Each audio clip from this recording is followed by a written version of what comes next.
4 пансионат боюнча кандай карайсыз дейт. 4 пансионат боюнча эми мындай да, шариатта эмне деп айтат? Амирге итаат кылуу деген сөз бар. Кудай таалам бир адамдын даражасын көтөрүп, ошол адамды президент кылды, туурабы? Ошол менен бирге ошол адамга сыноолорду гана берди. Анан ошол адамды биз жалпылай шайладык.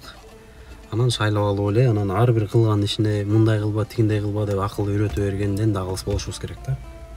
Аманат ошол нерсечи, аманат. Жөн жерден мындай бир өз кызыкчылыгы үчүн кылып атпаса керек деген мен жакшы ниетим бар. Себеп дегенде мына канча деген мына адамдар, канча деген ошо саясатчылар баланча жерди сатып ийдиң, баланча жерге кол коюп койдуң деген мындай бир жүйөлөр менен азап тартып келет. Ошонун баарын карап билип туруп анан кантип анан ошол жака мамлекеттин кызыкчылыгына каршы иш кылсын деген мындай ой жүгүртсөк жакшы болот эле да. Кантип эле ошо мамлекеттин кызыкчылыгына каршы иш кылсын. Ушунча азап тозокту көрүп туруп, ушунча адамдардын мисалын көрүп туруп, канча деген мисалы белгилүү саясатчыларыбыз деле ошо азабын тартып келатат го. Баланча жерди сатып ийдиң, баланча жерге кол коюп ийдиң депчи. Эми ошону карап туруп деле ошол мамлекеттин кызыкчылыгына каршы иштебейт деген бир жакшы ниетте болсок жакшы болот эле да. Айтып аткандарына караганда жакшы инвестиция келет экен.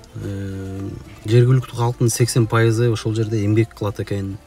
3 жылдыздуудан 5 жылдыздуу отелдерге чейинки ошондой комфорттор түзүлөт экен. Бизде андай чет өлкөдөн келип ошондой иштеткен жерлерибиз көп эле го. Мисалы ЦУМду деле калп айтпасам ошол башка улуттун өкүлдөрү иштетет. Мынакей буга чейин народный деп бар эле бизде канча мына мисалы глобус деп иштетип калбадыбы? Ошолор деле мисалы башка улуттун өкүлдөрү иштетет экен. Бишкек парктыкы мисалы үчүн башка улуттун өкүлдөрү иштетет экен. Мен эгерде жаңылып эле калбасам да.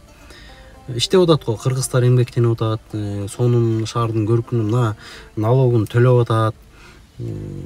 Тескерисинче мына өзүбүздүкүлөр канча деген жерлерди басып алып, болбогон текей акчага алып алып, же аны өзү өнүктүрбөйт, же элге өнүктүртпөйт, же жаша налогун төлөбөйт, же светин төлөбөйт деле бир ушундай бир мите курттай жеп аткан деле учурлар өтө көп болуп туугандар.